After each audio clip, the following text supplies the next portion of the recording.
சேலம் அலங்கோலம் அழகை காட்டு all out. எஸ்ஐயை lock செய்த ஐயையோ அலமேலு. இளம்பெண்ணை பயன்படுத்திய ரவுடி கும்பல் ஒன்று போலீஸ் எஸ்ஐயை சல்லாபத்துக்கு வரவைத்து அடித்து உதைத்து பணம் பறித்த சம்பவத்தால் சேலம் மாவட்ட காவல்துறையே கலங்கப்பட்டு நிற்கிறது. தமிழ்நாட்டின் வளர்ச்சி பயணத்தில் ஒருவரையும் பின்தங்க விடமாட்டோம், வெல்வோம் ஒன்றாக. சேலம் மாவட்டம் ஓமலூர் போலீஸ் ஸ்டேஷனில் எஸ்ஐயாக பணிபுரிபவர் பூபதி. ஓமலூருக்கு அருகிலுள்ள பூசாரிப்பட்டி கிராமத்தை சேர்ந்தவர் அலமேலு. திருமணமாகி கணவரை பிரிந்து வாழ்ந்த இவர்தான் எஸ்ஐ பூபதியை மயக்கி தன் இடத்துக்கு வரச் சொல்லி தன் கும்பலோடு சேர்ந்து அவரது கழுத்து செயின், பணம் ஆகியவற்றை பறித்ததோடு கொடூர ஆயுதங்களை காட்டி கொலை மிரட்டலும் விடுத்து அனுப்பியிருக்கிறார். இதுகுறித்து நேர்மையான காவல்துறையினர் சிலரிடம் பேசினோம். அலமேலுக்கு வயசு 29.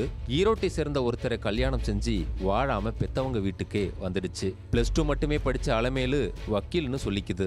ஓமலூர் ஸ்டேஷன்ல எஸ்ஐயாக வேலை பார்க்கிறவர் பூபதி. ஓமலூர்ல தேசிய மக்கள் கழகம்னு ஒரு கட்சியை சங்கர் என்பவர் நடத்துறாரு. அவரோட அண்ணன் பத்திரப்பதிவு எழுத்தரா ஓமலூர்ல இருக்கிறார். இவரோட பசங்க தான் ஜனரஞ்சன், ஜனப்பிரியன் என்கிற இரட்டை பிறவி பையன்கள். இந்த இரட்டை சகோதரர்கள் தருமபுரி இலக்கியப்பட்டியில கடந்த 2024 ஒரு பிரியாணி மாஸ்டரை கடையில வச்சு கொன்னதுல தமிழகமே பெரிய பரபரப்பு ஆச்சு. ஜெயிலுக்கு போய் ஜாமீன்ல வெளியே வந்து அட்ராசிட்டி செஞ்சுக்கிட்டு இருந்தாங்க.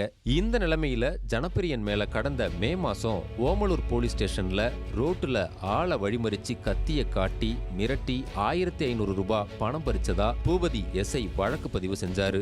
அப்போ ஜனாவுக்கு ஆதரவா ஓமலூர் போலீஸ் ஸ்டேஷன் வந்து பூபதி எஸ்ஐ கிட்ட வக்கீல்னு அறிமுகமானவங்க தான் இந்த அலமேலு. அப்படியே அந்த பழக்கம் தொடர ஆரம்பிச்சு அலமேலு பூபதியோட ரொம்ப நெருக்கமாயிடுச்சு. கல்யாணம் ஆகாத பூபதியும் அலமேலு மேல இருக்கிற மயக்கத்துல பணம் காசுன்னு கொடுக்க ஆரம்பிச்சாரு. இடையில அவங்களுக்குள்ள சண்டை வந்து கொஞ்ச காலம் 2 பேருக்கும் டச் இல்ல. திரும்பவும் டிசம்பர்ல பூபதி கிட்ட பேசின அலமேலு ஸ்டேஷனுக்கு பின்னாடியே ஒரு வீட்டுக்கு வர சொல்லி இருக்கு. ஆனா பூபதி ஏதோ ஒரு தயக்கத்துல போகல. பிறகு கடந்த ஜனவரி 11ஆம் தேதி போன் பண்ணி, ஓமலூருக்கு தான் வரமாட்டேங்கிறீங்க, எங்க பாட்டி வீட்டுக்கு பொங்கலுக்கு போறேன், அது தீவட்டிப்பட்டி பக்கம் ஊமகவுண்டம்பட்டி கிராமத்துல ஒதுக்குப்புறமான இடம், அங்க வாங்கன்னு அலமேலு சொல்ல பூபதி அங்க போயிருக்கார். அங்க போய் பூபதி அலமேலு கிட்ட சில்மிஷம் செஞ்சுக்கிட்டு இருக்கும்போது திடீர்னு 4 பேர் வந்திருக்காங்க. அவங்க பூபதியை மிரட்டி வீடியோ எடுத்து பூபதியோட 2 பவுன் கழுத்து செயினையும் ஜிபேவில் இருந்த 27,000 பணத்தையும் பிடுங்கி இருக்காங்க. அப்புறம் பூபதியை மிரட்டி அங்கே இருந்து அனுப்பியிருக்காங்க. விஷயம் வெளியில வந்தா நமக்கு தான் அசிங்கம்னு பூபதியும் கம்முன்னு இருந்துட்டார். ஆனா அலமேலு கும்பல் கிட்ட வீடியோ இருக்கிற விஷயம் ஏரியாவுல மெல்ல கசிய ஆரம்பிச்சிருக்கு. அதுக்கப்புறம் தான் பூபதி போலீஸ்ல புகார் கொடுத்திருக்கார். அலமேலுவையும் அவரின் நண்பர்கள் 5 பேரையும் உள்ள தள்ளியிருக்கோம் என்று முடித்தார்கள். அப்பகுதிவாசிகளிடம் விசாரித்தோம். தேசிய மக்கள் கழக சேலம் மாவட்ட மகளிர் அணி செயலாளரா அலமேலு இருந்திருக்கு. அலமேலு அழகுல மயங்கி கடமையையும் பொறுப்புணர்வையும் மறந்துட்டார் பூபதி. பொதுவா ஓமலூர் ஸ்டேஷன்ல சின்ன சின்ன லெட்டர் பேடு கட்சிகள், புரோக்கர்கள் ஆதிக்கம் அதிகம். லாட்டரி, விபச்சாரம், போலீஸுக்கு பெண் சப்ளைன்னு ஏகப்பட்ட அயோக்கியத்தனம் இங்க நடக்குது. இதெல்லாம் கூட்டணி போட்டு செய்யறாங்க. ஒவ்வொன்னா சொன்னா உங்களுக்கு பக்கம் போதாது, கூண்டோட ஓமலூர் காவல்துறையை மாத்தினாதான் கொட்டம் அடங்கும் என்றார்கள். இது பற்றி எஸ்ஐ பூபதியிடமே பேசினோம். அலமேலு காசு வாங்க வர சொல்லித்தான் நைட் 9:50க்கு போனேன். திடீர்னு கத்தி கடப்பாறையோட வந்துட்டாங்க. நகை, பணம் வாங்கியும் வீடியோ வச்சு மிரட்டினாங்க.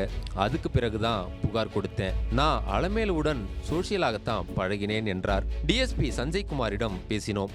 அட்வொகேட்னு சொல்லி அந்த பொண்ணு ஏமாத்தி தெரிஞ்சிருக்கு. பூபதியை மிரட்டின 5 பேரையும் ரிமாண்ட் செஞ்சிட்டோம். பூபதி மேலையும் நடவடிக்கை எடுக்க போறோம் என்றார். இறுதியாக தேசிய மக்கள் கழக கட்சி தலைவர் சங்கரிடம் கேட்டதற்கு அலமேலு போக்கு சரியில்லைன்னு கட்சியிலிருந்து நீக்கிட்டேன். அந்த அலமேலு என்ற பெண் காடையாம்பட்டி பகுதியைச் சேர்ந்த பாஜக ஒன்றிய தலைவர் கோவிந்தராஜ் அவர்களின் உடல் பிறந்த தங்கையாவார். அந்த அலமேலுவிற்கும் விடுதலை சிறுத்தைகள் கட்சிக்கும் எவ்விதமான தொடர்பும் இல்லை. போன வருஷம்தான் கட்சிக்கு வந்திருக்கு. பூபதி எஸ்ஐ எதுக்குங்க அலமேலுவுக்கு காசு கொடுக்கிறாரு? அவரு சரியில்லைங்க, விசாரிச்சு பாருங்க தெரியும் என்று முடித்து கொண்டார். மொத்த அக்யூஸ்டும் இங்க தான் இருக்கீங்களா மொமெண்ட். தமிழ்நாட்டின் வளர்ச்சி பயணத்தில் ஒருவரையும் பின்தங்க விடமாட்டோம், வெல்வோம் ஒன்றாக.